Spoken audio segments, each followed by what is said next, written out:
Picture this. You wake up one morning feeling fine, but something's off. You look around the room, and it doesn't click. Your family walks in, and you have no idea who they are. Confused, scared, you stumble out, and suddenly a face in the crowd triggers a memory. It's you, but not you. You feel certain you've lived another life, but your current one feels fake. What would you do? Because believe it or not, this happened to someone. And when police investigated, they found someone else's life. But whose? Welcome back to the channel. In 2009, a man was found unconscious on a park bench. He was rushed to the hospital, but when he woke up, he couldn't remember who he was. All he knew was his name, Michael Harmon, a loving husband and father of 2 from Toronto.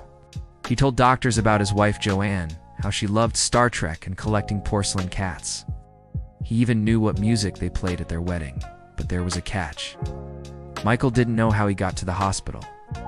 And when doctors checked their records, they found no trace of a coma patient matching his description. But Michael insisted he'd been at a football game when he lost consciousness. So they searched there. Nothing. Was he lying?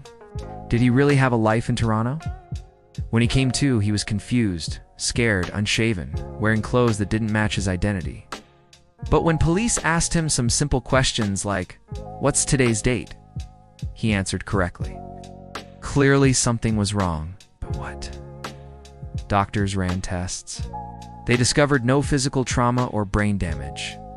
Then they looked at his face, checked his teeth, trying to find a clue. And that's when they saw it. Michael's dental records were a perfect match for Edward William. A British man reported missing by his family 6 months prior, but there was no way Edward could be Michael. They had completely different backgrounds, education levels, even childhood neighborhoods. Was this a case of mistaken identity? But if so, how could Edward remember every little detail of a life that wasn't his? And why did he claim to be Canadian? The more police searched, the more they found matches. Michael's map of Toronto, including the layout of his house and garden, all lined up. He described his car, the dent in the back, the personalized license plate, even the brand of his slippers. Every single detail checked out. Then things got weird. Edward's fingerprints and DNA yielded no results. He wasn't in any database, and although his photo appeared in hundreds of missing person reports, none of them were his. It was as if he'd vanished into thin air. But the strangest part, Michael's memories didn't match Edward's either. Edward was born in Liverpool. He joined the Royal Navy when he was 16, served for 5 years, and then settled in London, working as a forklift driver. He married a woman named Janet, and they had 2 children, Sarah and Matthew.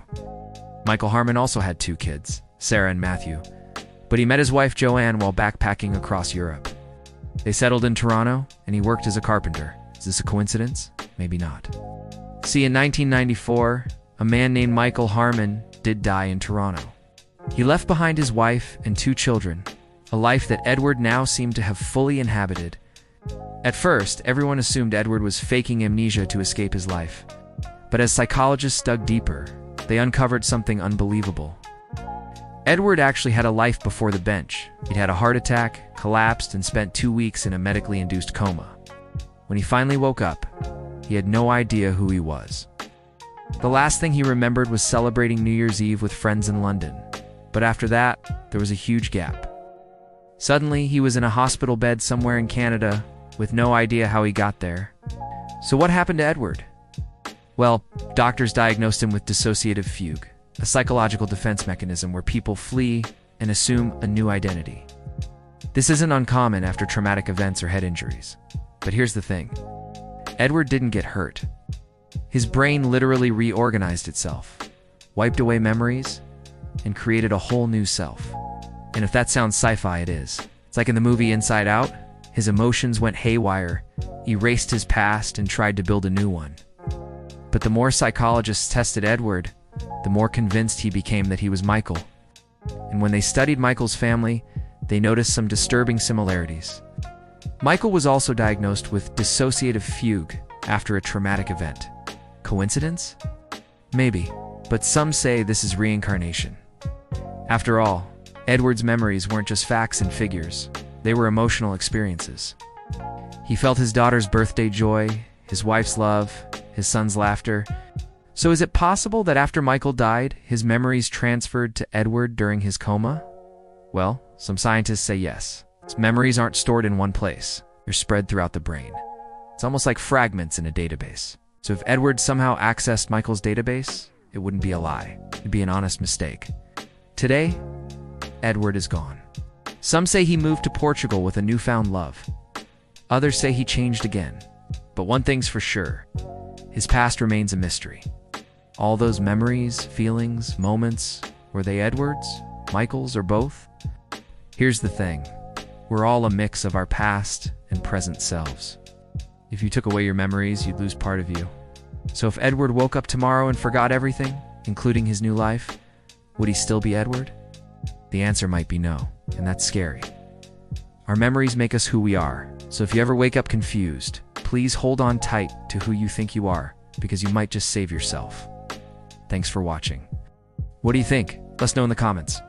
And don't forget to subscribe to get notified when we release a new video. See you next time.